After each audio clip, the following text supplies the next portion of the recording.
বৈশিষ্ট্য আছে এবং জাতিগত বৈশিষ্ট্য নিয়ে কিন্তু বিশ্বে তারা মর্যাদায় আসীন আছে।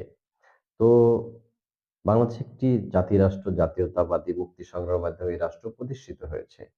জাতিত্বকে কেন্দ্র করে ভাষা, আন্দোলন সহ নিরবিচ্ছিন্ন সংগ্রাম, লড়াই, এছাড়া পুলিশের সশস্ত্র মুক্তিযুদ্ধের মাধ্যমে বাঙালির জাতিরাষ্ট্র বাংলাদেশের আত্মপ্রকাশ করেছে। বহু বছর পর বাঙালি জাতির নিজস্ব আভাসভূমি প্রতিষ্ঠা করেছে। বাঙালি যুদ্ধের মাধ্যমে নিজস্ব একটা রাষ্ট্র পেয়েছে।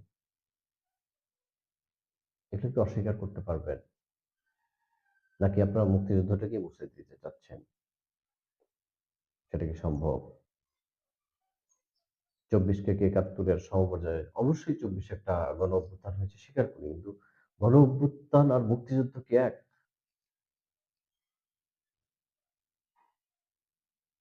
আপনারা কি তাই মনে করেন? একটা জাতি রাষ্ট্রের বাঙালিয়ানার পরিচয় আপনারা মুছে দিতে চান। আমরা অবশ্যই আ বাংলাদেশী সেটা ঠিক আছে। কিন্তু আমরা তো বাঙালি। বাংলা ভাষার জন্য যে বাঙালি হিসেবে আমরা গর্ব করি। সারা বিশ্বের মানে বাংলাদেশকে বাঙালি হিসেবেই চিনে। সে অস্তিত্বকে আপনারা বিলীন মানে আপনাদের মতলব কি? আমি জানি না। আমি তাদের উপর শ্রদ্ধা রেখেই বলছি। বিনয়ের সাথে বলছি যে আমি সংস্কার কমিটির এই প্রস্তাবগুলো আপনার নাম পরিবর্তনের কি দরকার? পিপলস রিপাবলিক অফ বাংলাদেশ, গণপ্রজাতন্ত্রী বাংলাদেশ শুনতে ভালো লাগে। আপনার তন্ত্রী এগুলা তো বোধগম্য নয়। মানে আমার কাছে খুব একটা আ সুস্পষ্ট বা সৌন্দর্যের মধ্যে আসেনি।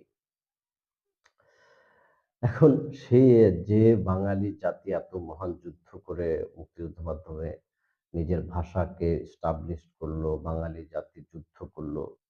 এখন সেই দেশে বাঙালি জাতি বিলুপ্ত করার প্রস্তাবনা উত্থাপন করা হয়েছে কিনা আমি জানি না। এটা আমার কাছে যা নিতান্তই দুর্দর্শী চিন্তার প্রতিফলন মনে হচ্ছে না। তো আমার কাছে আসলে কি বলবো? মানে আমি এটা শোনার পর আমার নিজের কাছে awkward মনে হয়েছে, absurd মনে হয়েছে। তো একটা বাংলাদেশ যেখানে এই যে শুরুতেই বলেছিলাম যে ইংরেজ জাতি আছে তারা ইংরেজ হিসাবে দেখেন ইংরেজ কিন্তু ইউরোপে আছে, ইংরেজ আমেরিকাতে আছে, আমেরিকানদেরও কিন্তু ইংরেজ বলে। হ্যাঁ? ইংরেজি ভাষাভাষী তারা কিন্তু মানে পুরো ইউরোপটাতেই অনেক জায়গায়